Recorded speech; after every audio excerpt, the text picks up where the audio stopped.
Your weather forecast just changed everything, and what's coming in the next 10 days could reshape January across the entire nation.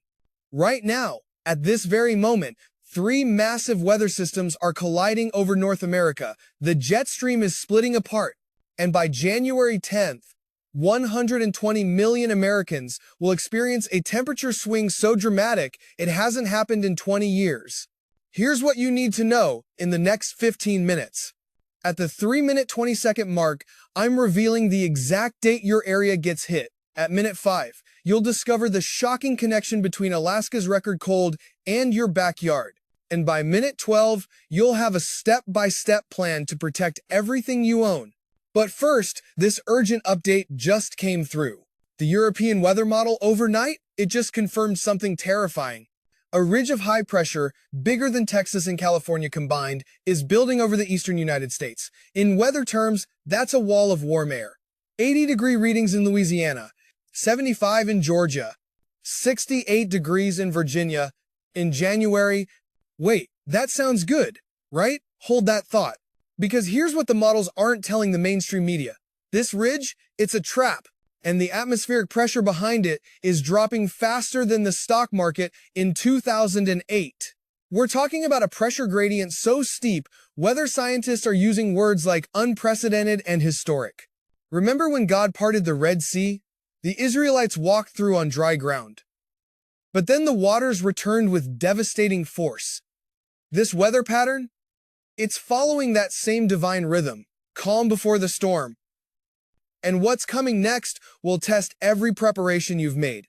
At the 30-second mark, I promised you something. Here it is. Between January 6th and January 11th, the entire eastern half of America will experience what meteorologists call a pattern flip. That's when warm air suddenly gets replaced by Arctic air. But this isn't your typical cold front. We're looking at temperature drops of 40 to 50 degrees in 72 hours. Let me put that in perspective. On January 8th, Atlanta could hit 72 degrees. By January 11th, 28 degrees with freezing rain. That's a 44-degree plunge. Charlotte, North Carolina, 70 degrees dropping to 22. A 48-degree collapse. The Midwest, even more dramatic. Chicago could go from 45 degrees to -10 in just 60 hours. That's a 55-degree free fall. And here's the part that should concern everyone watching. This isn't just cold air. This is a multi-stage atmospheric assault. Stage 1 is already happening.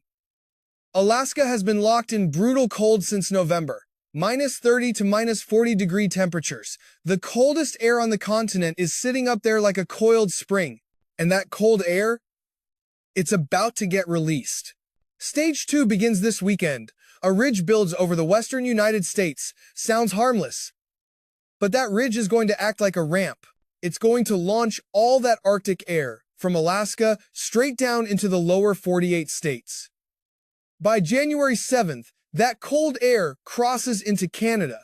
By January 9th, it's knocking on America's door. Stage 3 is where things get biblical. The jet stream, that river of air 5 miles above our heads, is going to buckle. Imagine a garden hose. When you kink it, pressure builds up. Then you release it, and water explodes everywhere. The jet stream is about to do exactly that. And when it does, winter storms will fire off like firecrackers. We're at the 3-minute 20-second mark. I promised you the exact date your area gets hit. Here's the timeline. Western states, you're first. California, Oregon, Washington, January 5th through January 7th, a massive storm system moves onshore. Central and Northern California, 6 to 12 inches of rain in just 48 hours. Mountain regions, 3 to 5 feet of snow. Flash flooding in valleys. Mudslides on fire. Scarred slopes. This storm will reshape the western landscape. Mountain states, you're next. January 7th through January 9th. Colorado, Wyoming, Montana. The cold air arrives. But it's not just cold. We're talking about wind chills of -40 to -50 degrees, blizzard conditions, whiteout conditions. Interstate 80 could shut down for 72 hours. Livestock will be in danger, power lines will snap under ice loads of 1/4 to half an inch. Midwest and Great Lakes, mark January 9th on your calendar. That's when the bottom falls out. A storm system develops over Kansas. By January 10th, it's over Chicago. And this storm, it has all the ingredients for a monster. Cold air behind it, warm, moist air ahead of it, a strengthening jet stream overhead. We could be looking at 12 to 18 inches of snow from Des Moines to Detroit, thunder, snow, lightning in a blizzard. It's rare, but the models are screaming it's possible. Eastern states, your window is January 10th through January 13th. This is where it gets complicated, because the warm air ahead of this system, it's fighting back. That means mixed precipitation, ice storms across Virginia, Maryland, Pennsylvania. Then as the cold air wins, heavy snow, 6 to 10 inches from Richmond to Philadelphia to Boston, and behind it, wind chills dropping to -20 to -30 degrees. Southern states, don't think you're safe. You're actually in the most dangerous position because you're not prepared for what's coming. January 11th to January 13th, the cold air crashes south. And when Arctic air meets Gulf moisture, that's when we get historic ice storms. Remember Snowmageddon in Atlanta? 2014? Cars abandoned on highways. People trapped for hours. That could happen again, but this time across a wider area. Birmingham, Jackson, Mississippi, Little Rock, Nashville, Memphis, all in the danger zone. The ice accumulations we're talking about? 1/4 to 1/2 inch. That doesn't sound like much, but let me tell you what that does. Tree branches snap, power lines collapse, transformers explode. And when you lose power in 15-degree weather with young children or elderly parents at home, that's a crisis. This is Minute 5. I promised you'd discover the shocking connection between Alaska's record cold and your backyard. Here's the truth the mainstream media won't tell you.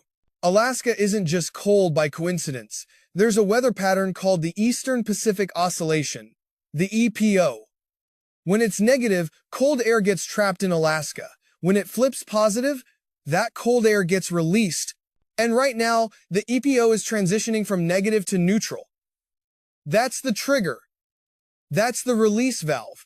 But there's more. The Pacific jet stream has been stuck in a pattern since Thanksgiving, a pattern that favors cold in Alaska and mild in the lower 48. That pattern is breaking. The jet stream is about to realign, and when it does, everything changes. The models all agree on this. The European model, the American GFS model, the Canadian model, they're all showing the same thing. A massive trough. That's a dip in the jet stream digging down across the central and eastern United States by January 10th, and that trough is going to funnel cold air south like a highway.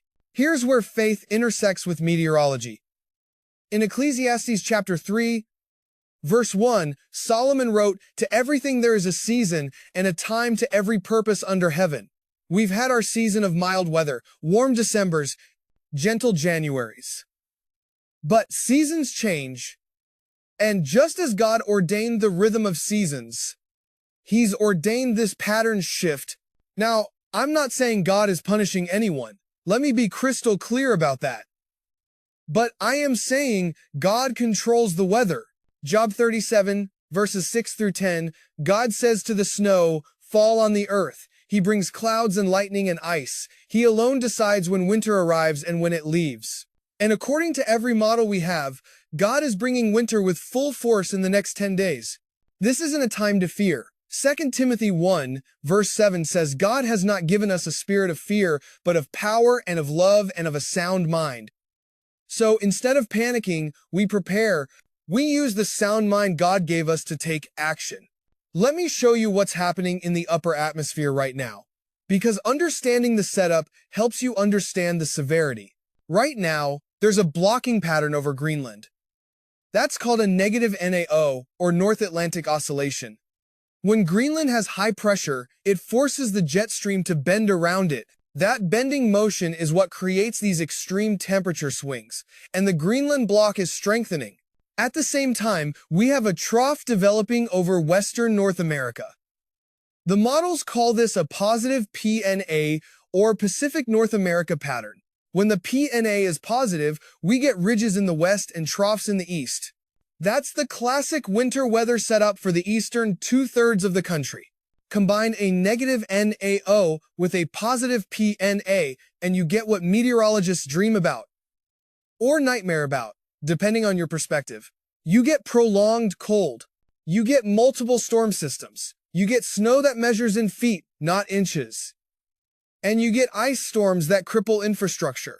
Here's a number that should wake everyone up. The Climate Prediction Center, that's the government's official long-range forecaster, just released their outlook. From January 10th through January 20th, they're forecasting a 60 to 70% chance of below normal temperatures across 75% of the United States. 75%, that's 315 million people potentially affected, and it's not just cold, it's dangerous cold.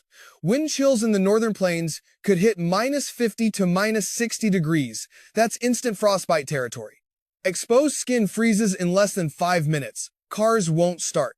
Pipes freeze and burst. Natural gas demand spikes so high, some utilities might implement rolling blackouts to preserve supply. The South faces a different danger: ice. When you get temperatures hovering around 32 degrees with precipitation, you get ice accumulation, and the band of maximum icing? It's projected to set up from northern Texas through Arkansas, Tennessee, Kentucky, Virginia, and into the Carolinas. Millions of people without power for days. Maybe a week in rural areas. This is minute 8. And here's something the European model revealed overnight that's absolutely stunning. By January 15th, a second Arctic blast could be loading up. That's right, this isn't just one cold shot. The pattern is setting up for waves of cold air. The first wave hits January 9th through 13th. Then, a brief moderation on January 14th and 15th. Then, the second wave arrives January 16th through 20th, and each wave could be progressively colder. The reason? That Greenland block I mentioned, it's forecast to persist through the end of January. As long as that block stays in place, the jet stream stays buckled. And buckled jet stream means cold air keeps flooding south. Think of it like this. Imagine you're holding a door closed against a strong wind. At first, you can hold it, but the wind keeps pushing. Eventually, your arms get tired. You have to let go. And when you do, the door flies open. That's what's happening with the Arctic air. It's been held back for weeks. Now the door is opening, and it's going to fly open fast. The Great Lakes are particularly vulnerable. Right now, Lake Erie is only 15% ice covered. Lake Ontario, only 10%. When Arctic air moves over open water, you get lake effect snow. Massive amounts. We're talking about snowfall rates of 3 to 4 inches per hour. Visibility drops to 0. Travel becomes impossible. Areas downwind of the lakes, Buffalo, Watertown, Erie, Cleveland, expect significant accumulations. Some areas could see another 2 to 3 feet of snow added to what they already have. By mid-January, total seasonal snowfall in these areas could exceed 150 inches. That's 12.5 feet of snow since November 1st. And here's what keeps me up at night. The snowpack in the northern tier states is already well above normal. When you add this much snow on top of existing snow, then temperatures moderate and rain falls, you get catastrophic flooding. We saw it in 1996. We saw it in 1997. The Red River of the North flooded Grand Forks, North Dakota, destroyed the city, 20,000 people evacuated. Billions in damage. Could it happen again if we get heavy snow through January, then a rapid warm-up in February or March with heavy rain? Absolutely. The stage is being set right now. Now let's talk about what you need to do. Because knowledge without action is useless. And we're at minute 10, which means it's time for practical steps. Step 1. Check your emergency supplies today. Not tomorrow. Today. You need 3 days minimum of food and water for every person in your household. That's 3 gallons of water per person. 9 gallons total for a family of 3.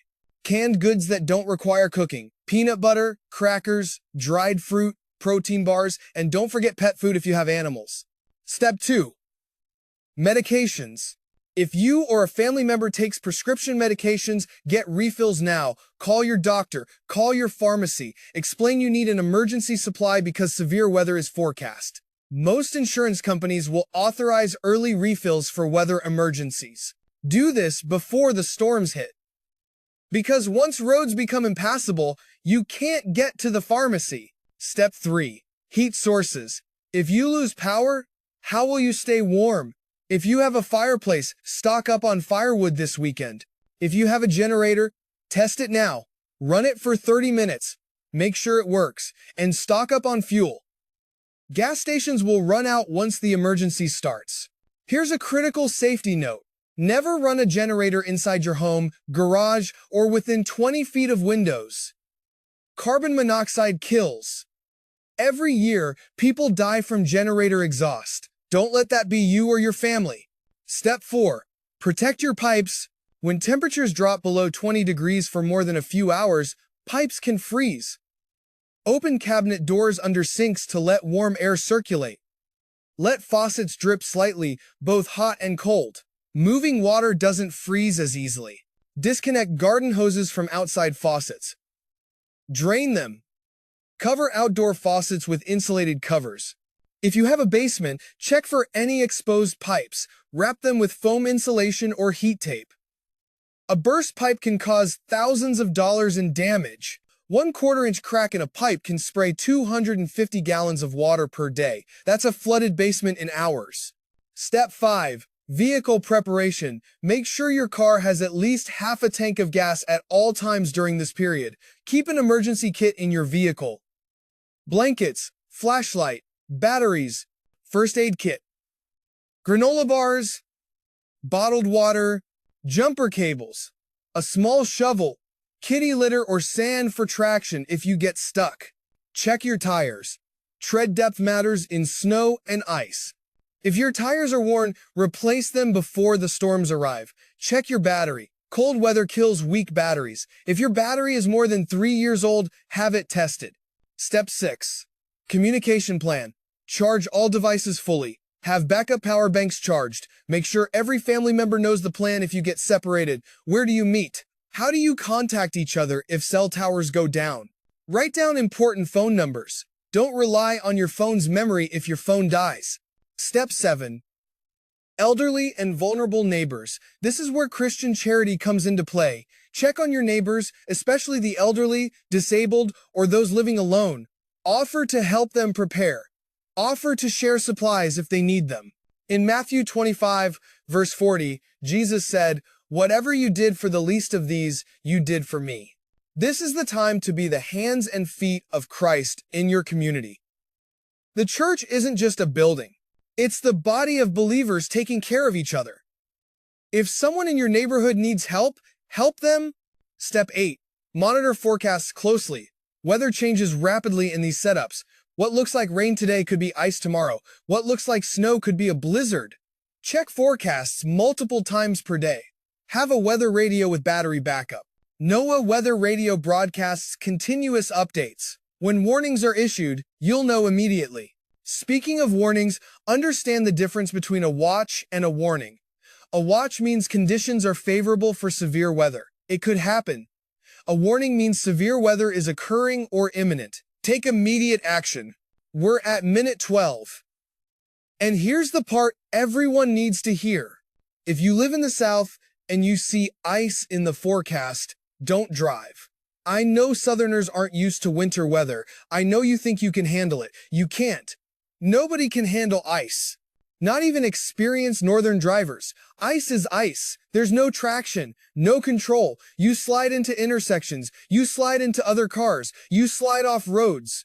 Every winter, we see the same scenes. Cars piled up on highways, people trapped in vehicles overnight. Tragically, people dying because they tried to drive in conditions they shouldn't have been driving in. Don't be a statistic. If ice is forecast, stay home.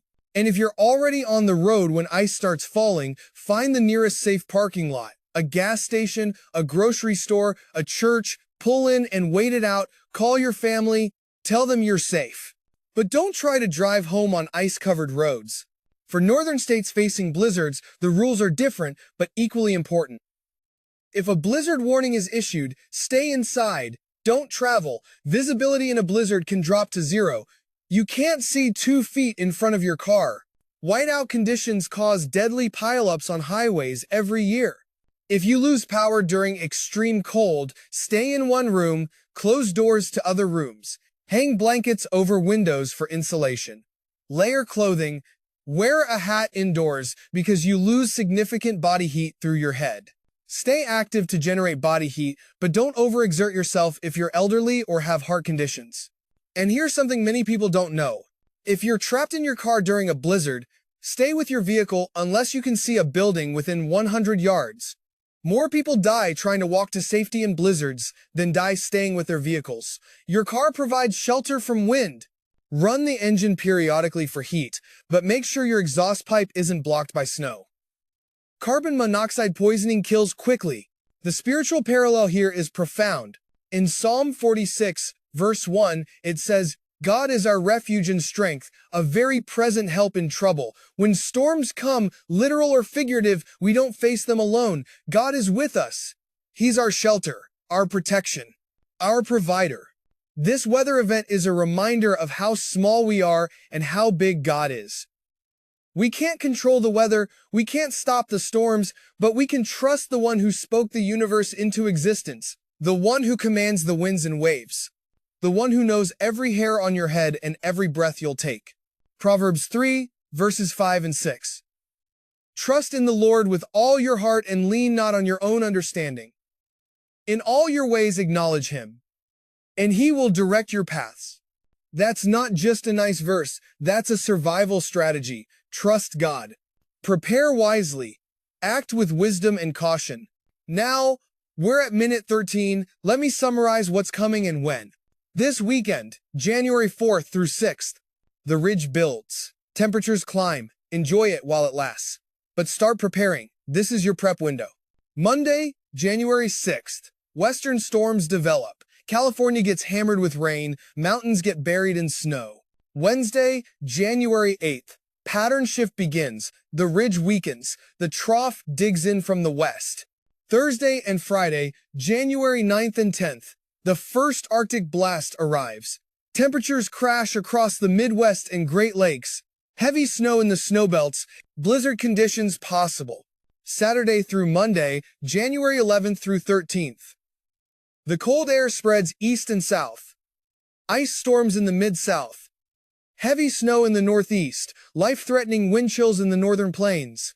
Tuesday and Wednesday, January 14th and 15th. Brief moderation.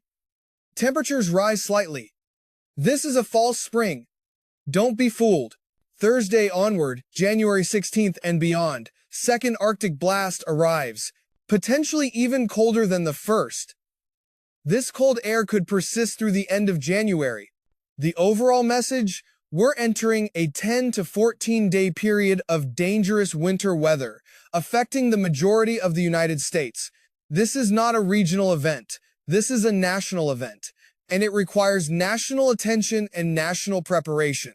Here's what I want you to do in the next 24 hours. Share this information with 5 people, your family, your neighbors, your church members, your co-workers. People need to know what's coming. They need time to prepare. Make a list of everything I mentioned. Emergency supplies, medications, heat sources, pipe protection, vehicle prep, communication plans. Check off each item as you complete it. Don't leave anything to chance. And pray. Pray for safety. Pray for wisdom. Pray for those who don't have resources to prepare adequately. Pray for utility workers who will be working around the clock to restore power. Pray for first responders who will be risking their lives to save others. Pray for truck drivers delivering essential supplies in treacherous conditions. James 5, verse 16 says the effective, fervent prayer of a righteous person avails much. Your prayers matter. They're not wishful thinking. They're conversations with the creator of the universe, and he hears every word. This is minute 14. One more minute of critical information. Here's what you won't hear from mainstream media. This weather pattern could have significant economic impacts. When large portions of the country shut down for a week or more, productivity stops. Trucks can't deliver goods. Stores run out of supplies. Supply chains, already fragile since the pandemic, get disrupted again. Energy costs will spike. Natural gas prices are already climbing in anticipation. Heating oil prices will follow. Electricity demand in cold weather areas will surge. Some regions could see energy costs double or triple for January. Agriculture takes a hit too. Livestock stressed by extreme cold produce less milk, lay fewer eggs, gain weight slower. Citrus crops in Texas and Florida could freeze if temperatures drop low enough for long enough. We could see orange juice prices jump in February and March. I'm not trying to create panic. I'm trying to create awareness. When you understand the full scope of what's coming, you make better decisions. You prepare more thoroughly. You help others more effectively. And here's the final point. After this cold spell ends, spring will come. It always does. Genesis 8, verse 22, God promised, while the earth remains, seed time and harvest, cold and heat, summer and winter, day and night shall not cease. This cold will end. The storms will pass, warmer weather will return, but in the meantime, we endure, we persevere, we trust, and we help each other. Romans 5, verses 3 through 5. We glory in tribulations also, knowing that tribulation produces perseverance, and perseverance produces character, and character produces hope. Now hope does not disappoint, because the love of God has been poured out in our hearts. This weather trial can build character. It can strengthen communities. It can remind us of what really matters. Not convenience, not comfort, but connection, family, faith, resilience. So here's my final challenge to you. Over the next 10 days, be a light in the darkness. When power goes out, be the neighbor who checks on others. When roads are impassable, be the person who shares supplies. When fear starts spreading, be the voice of calm and reason rooted in faith. And when this is all over, when temperatures moderate and snow melts and life returns to normal, remember how you felt during these storms. Remember the lessons learned, remember the importance of preparation, and remember that every good and perfect gift comes from above, including the sunshine after the storm. Next video drops in 48 hours. I'll have the latest model updates. The exact timing refined as we get closer. The specific snow and ice totals as they come into focus. And I'll be tracking something else the models are hinting at. A potential late January surprise that could bring one more significant winter storm before February arrives. You won't want to miss it. Until then, prepare well. Stay safe, trust God, and we'll get through this together.